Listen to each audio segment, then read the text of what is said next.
Iran, the United States attacked Iran last night. In, I think at least 4 to 5 points were attacked in the southern part of Iran, Syria area, Bandar Abbas, Bandar, all these, sort of areas close to the Persian Gulf, and they Sure. hit something. They hit something like 80 targets last night. It was harsher than those two attacks that they did before. And then the Iranian response, you had, Iran attacked Bahrain and Kuwait. They said 80.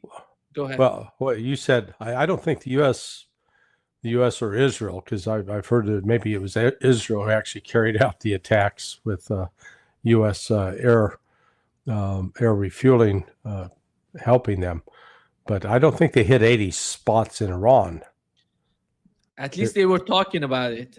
I haven't heard from the Iranian sources, because when you listen to Iranian sources, they say there is nothing of 80, targets being attacked. Right. But it seems that in the West, basically, CENTCOM is trying to say that 80 targets were attacked.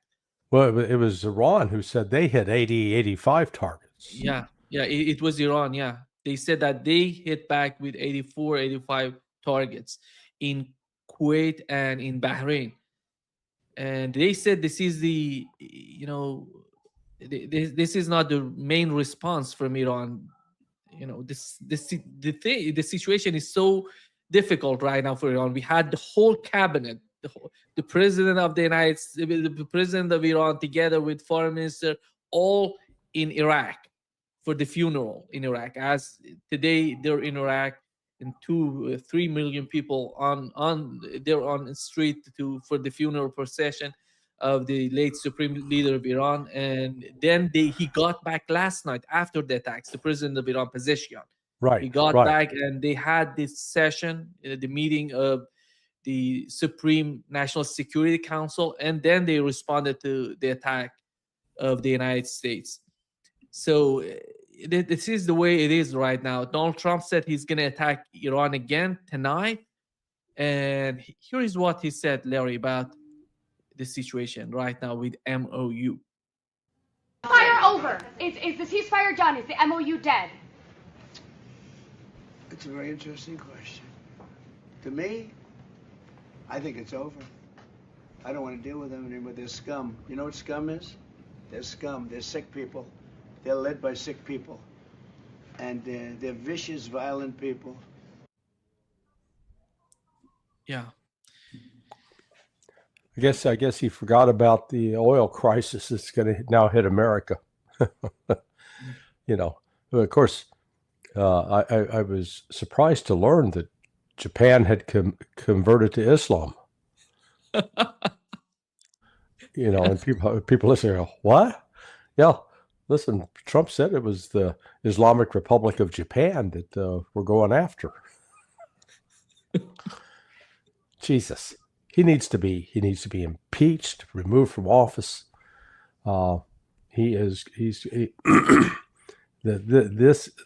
This has the potential to set off a real economic catastrophe. Yeah. I think right now the question is, Larry, to what extent do you consider MOU still there? Because those sanctions on Iranian energy sector were, they put them in place again. And so there is nothing of that sort happening with the case of the sanctions on oil and energy or petrochemical products in Iran, which were part of that. Then you see the case of Lebanon, nothing is happening. What does that mean? What does MOU mean to you? Well, then it doesn't matter what it means to me. It's dead. It's not being. The United States has violated every piece of that MOU. I'm just looking up right now to see what's going on. So there is no activity along the Omani coast right now, like yesterday. Yesterday it was deliberate, like 4 or 5 ships trying to get through. It's nothing going on there now. Ships continue to pass through the Iranian routes. And my guess is Iran's going to continue to allow that to go forward until such time as, if the United States starts launching some massive attacks in the Strait, Iran may close it, but I don't think so. I think at this point, Iran's going to turn around and say, okay, the MOU is dead. We're going to start that tolls start now. And as was stipulated in the protocols, that any ship that does not abide by those protocols, they will use force against it. So it's a real, at least there's some clarity to that. But I think with the oil that's starting to flow out, I don't think that Iran is in a mind to fool with that, to interfere with it, because let's see here, just give you an example. There's a chemical oil tanker headed for Fallujah. There's an LPG tanker headed for the UAE. Destinations on a lot of these are given as, say, UAE. There's Mercury Hope, that's going to China. It's a crude oil tanker, so that's going to China. There's a container ship. That's looks like it's going to China. And then there is, let's see here. There's a oil is 78 right now. Oh yeah, it's gonna go way up.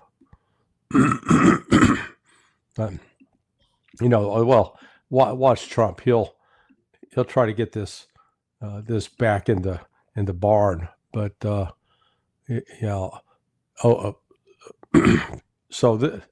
this is still disrupting global maritime traffic out of the Strait of Hormuz, even though there's some movement now.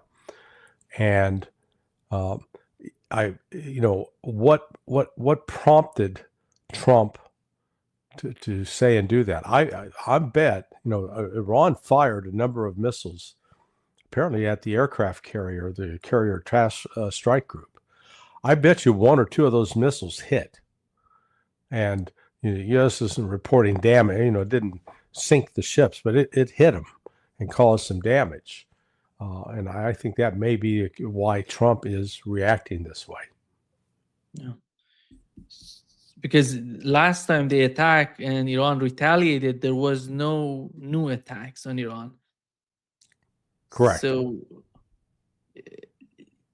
I don't know how long does he want to continue this sort of fight in the Strait of Hormuz, Larry, because as long as they continue trying to use the southern part of the Strait of Hormuz, Iran gonna attack those tankers, and the United States wanna retaliate, and the retaliation of the retaliations from the Iranians.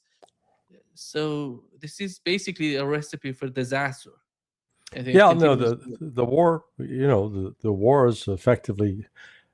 Let's put it this way. Right now, to my knowledge, the CATs, you look at the crisis action teams, they've not been stood up again to say, okay, we've got to prepare for more operations. And so far, the withdrawal of some of the air assets, that has continued. Now, and let me bring this back to why the oil issue, aviation and diesel fuel, is so relevant and important. The amount that's available, let's say that's all at this level, is assuming that there's nothing that's going to create additional demand or additional drain on those resources. Well, now we have it. If he goes back to full aviation combat asset action, you're going to see a dramatic increase in the consumption of aviation fuel, which means there's going to be less aviation fuel for civil aviation. So civil aviation will be affected adversely. So this is, and that's why the markets are now starting to react the way they are. And Trump, once he starts seeing the markets go down, then all of a sudden he's going to try to have a pivot and say, "Oh no, we're back talking." I think Iran will not publicly break with the MOU until the day they've got until January 17th, so 9 days, because that's when the sanctions will be reimposed. When the sanctions are fully reimposed, then Iran will say, "Okay, this is over." There is something seriously happening. I don't know what's that we don't know, because we don't know the targets of Iranian retaliations. But Donald Trump, the way he's talking, he's so angry. I don't know why is that. And here is what he said, Larry. They're cheats. They're sick people. They've hurt their people. They killed 54,000 people as of now that were protesting. 54? First it was, the real number is down around 3,500. But then it was 10,000 and 20,000, 30,000, 40, 54,000. Pretty soon it's going to be 1 million. I think it's good to start with cheating. Who's cheating? Yeah. Look at MOU. Who's cheating, in your opinion? Yeah. No, absolutely. It is. It's the United States it's violated paragraph 1 of the MOU, paragraph 10 of the MOU, and really paragraph 5, because as I laid it out again last night in my piece at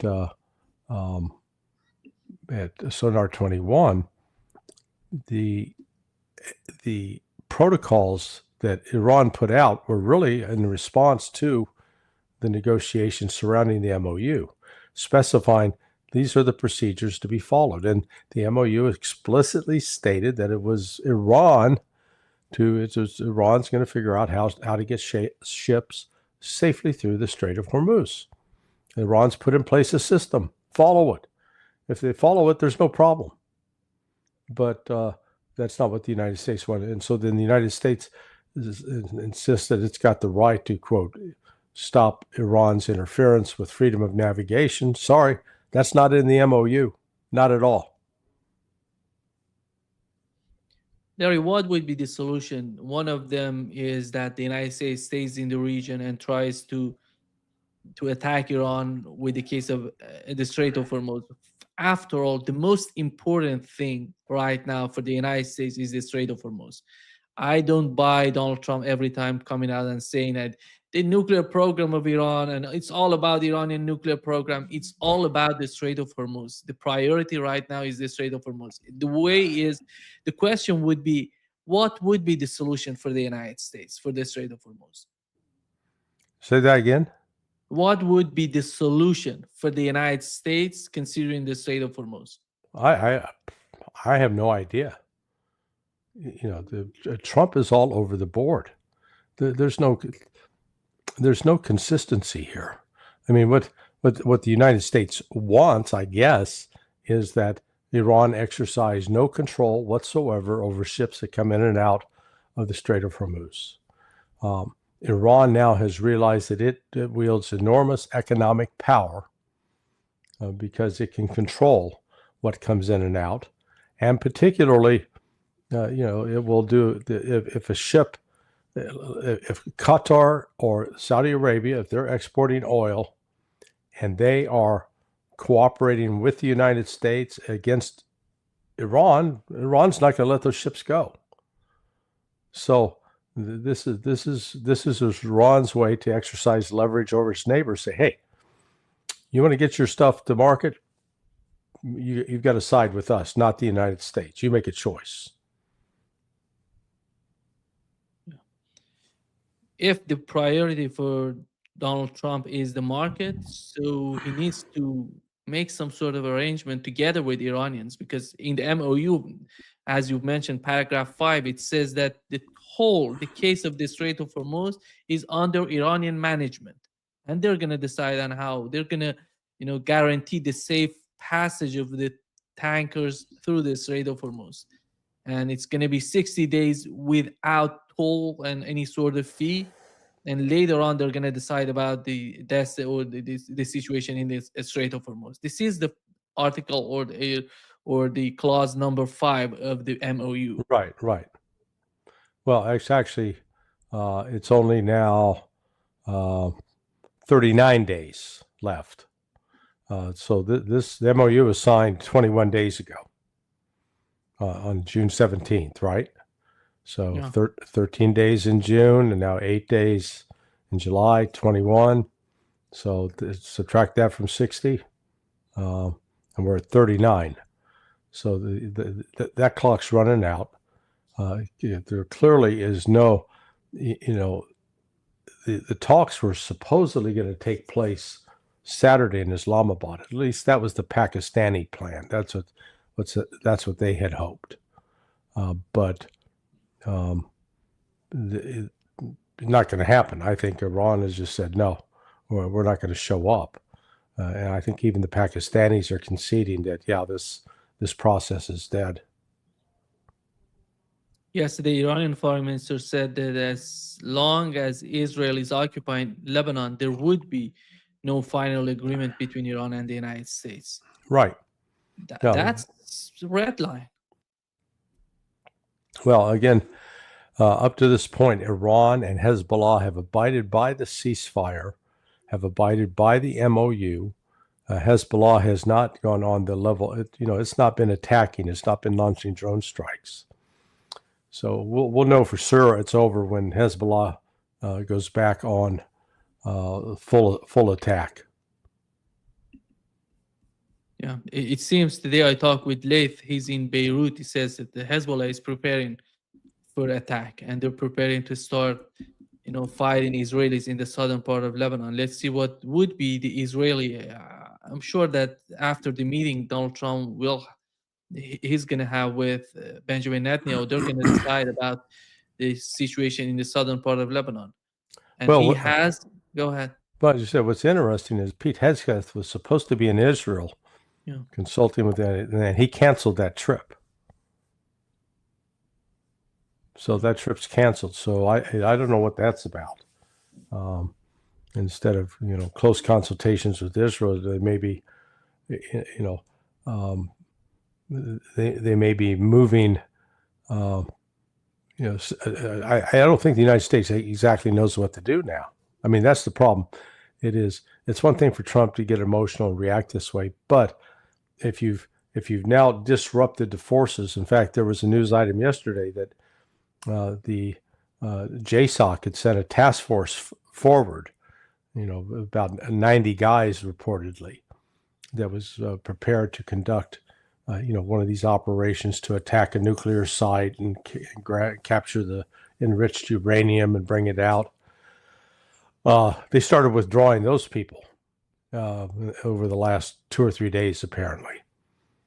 So, now we've got Trump rhetorically escalating, but the actual underlying logistics are moving in the opposite direction. Now, that's not to say they can't stop that and reverse it, but when they do that, that's also quite costly. And again, the shock that this will bring to the aviation diesel fuel market, that is the thing I don't think people have paid much attention to. He's gonna meet with al-Shara today. I don't know if they met so far, but it's gonna be all about Lebanon, in my opinion, and what's going on in Lebanon. Less, we had Macron going to Syria, and right now the meeting between the two, Donald Trump and al-Shara al-Giolani in Turkey. So it seems that the understanding on the part of Hezbollah, it's they're going to get back. Yesterday, Larry, we had a report coming out of Lebanon saying the Ali Tahrir fortress, that area that is so important, is of particular importance strategically for Hezbollah, was captured by Israelis. They're in charge of that fortress. I talked with Leith. He said that didn't happen. It's impossible to do that. Yeah, it sounded like Israel was making a claim that wasn't true. But you get a lot of that in war. Truth, as they say, truth is the first casualty in war. He said if it takes for Hezbollah to send 200,000 soldiers, which is impossible somehow.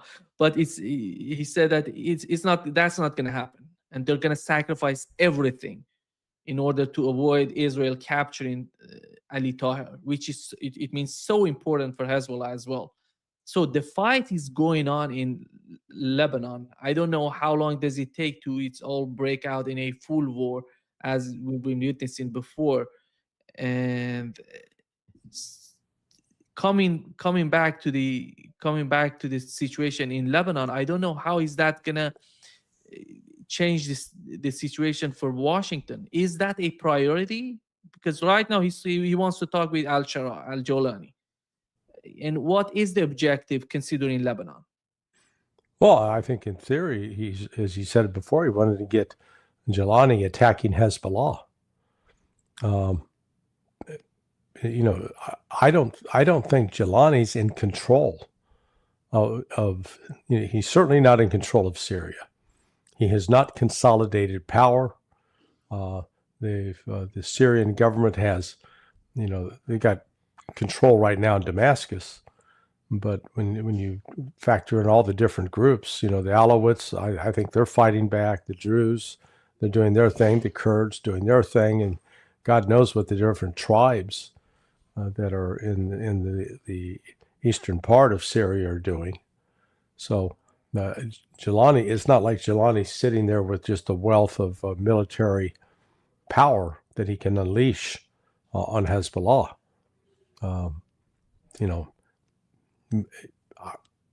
Maybe if they dangle enough cash, if he's desperate need of cash, maybe that might persuade him. But it's just again the image of Trump meeting with this guy who is a bona fide fanatic who killed civilians, driven by a perverse version of Islam. I call it a heretical version of Islam. And yet, that's where we're, that's what Trump is embracing. Yeah. I think, Larry, if the priority for the United States is the oil market, they're going to say, and we're going to be out of this. But the problem is, as you've mentioned, right now, the Strait of Hormuz is just working the northern part of the strait, which is in control of Iranians. Mm-hmm. How do you understand the GCC countries, Saudi Arabia and Qatar, those tankers that were hit yesterday, they belonged to Saudi Arabia and Qatar. So how they trying to talk with Iranians. On the other hand, they're trying to cooperate with the United States, with the Navy, to use the southern part of the strait.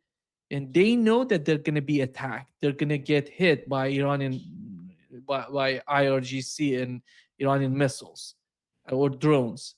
What is that? What is happening in the mind of these people in the region, in GCC countries I'm talking about? Well, again, you're assuming that these are rational human beings.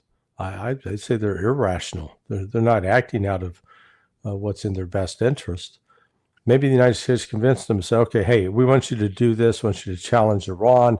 So you can tell them, you guys don't need to be bending the knee before Iran. No, we'll back you up. We'll escort your ships. We'll fight back. You'll be just fine. And the Saudis and Qataris may have said, well, okay, we'll do. That's what we'll do. And they paid a price. And, now we'll see, are they going to cooperate? Are they going to acquiesce to Iran's protocols? The PGSA protocols are quite clear how this is to proceed, how things are to be handled. Submit the details on the name of the ship, the cargo, the ownership of the ship, the destination, all the details, because Iran's ultimately what they're going to do is they're going to cut off, make sure that nothing goes to Israel. That's the entire, if you will, purpose of this control of the strait, to keep Israel at least from having any kind of commercial activity and benefit from the Persian Gulf. The calculation on the part of Iranians is that we're going to continue this war of attrition in the Strait of Hormuz, and we're going to outlast the United States. And in the process, it seems that nobody seems to care about, the GCC countries. They themselves don't care about the situation they're in, because they're part of the game. They're playing both sides. I don't, this is so unbelievable on the game that they're playing right now. It's unbelievable. I don't know how to translate that, how to understand that, and how much of what they're doing is related to the pressure they're receiving from the United States. How much of they're doing is because they don't want Iran to control the Strait of Hormuz. Well, it doesn't matter what they want. Let's deal with the reality. The fact of the matter is Iran now controls the Strait of Hormuz. Iran's doing something now that it was incapable of doing 40 years ago. Or, right about 40 years ago, when it tried to disrupt the shipment of Iraqi oil